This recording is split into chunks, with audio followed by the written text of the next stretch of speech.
नमस्कार and welcome to my YouTube channel English for all. This is Manish राय।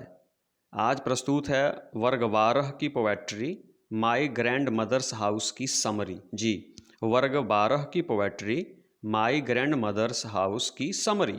बच्चों, इस summary को शुरू करने से पहले मैं आपसे कहना चाहूँगा कि इस समरी को आप एक बार, दो बार, तीन बार, चार बार अपनी अभ्यास पुस्तिका में लिखने की कोशिश करेंगे।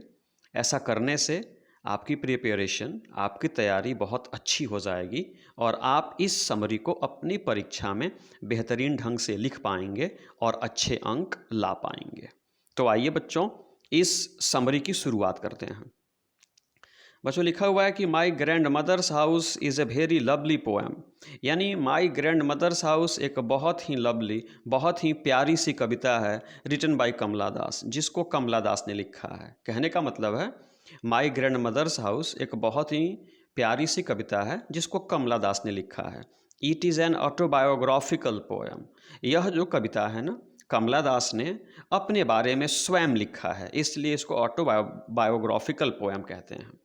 इन दिस पोएम, याद रखेंगे, in this poem the poets remembers, यानी इस कविता में कवयित्री याद करती हैं द हैप्पी डेज, उन हैप्पी डेज को, उन खुशी के दिनों को, स्पेंट, जो कमला दास ने बिताया है in the company of her grand mother, अपनी दादी की संगति में, अपनी ग्रैंड मदर के साथ, इन हर फैमिली होम, अपने पारिवारिक घर में। बच्चों, कहने का मतलब है कि इस कविता में कमला दास उन हैप्पी डेज़ को याद करती हैं जो ये अपनी ग्रैंड मदर के साथ उनके घर में गुजारी हैं या बिताई हैं।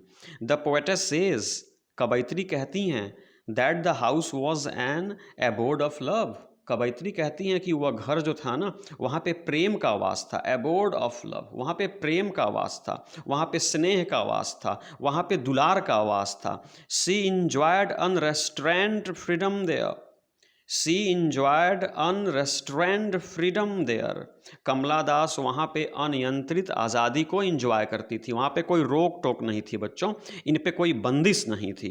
हर grandmother showered her love and affection on her, इनकी ग्रैंड मदर, कमला दास की ग्रैंड मदर इन पर प्रेम, लाड़, दुलार और स्नेह की वर्षा कराती थी।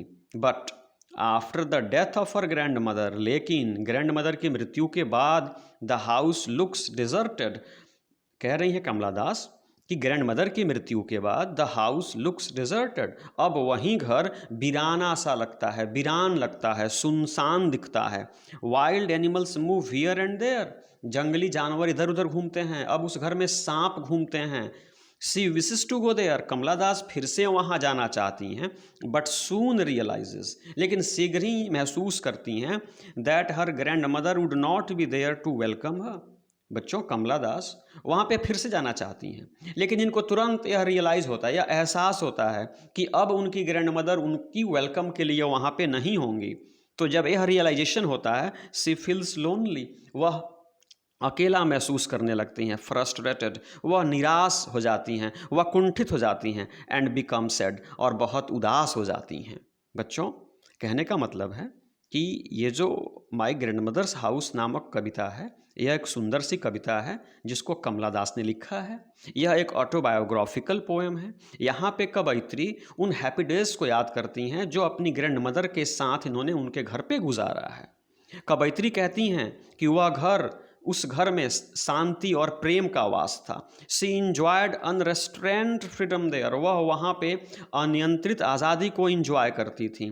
हर ग्रैंड मदर, उनकी ग्रैंड मदर उन पे प्रेम और स्नेह की वर्षा कराती थी, लेकिन उनकी मृत्यु के बाद अब वह घर वीरान हो गया है, सुनसान हो गया है।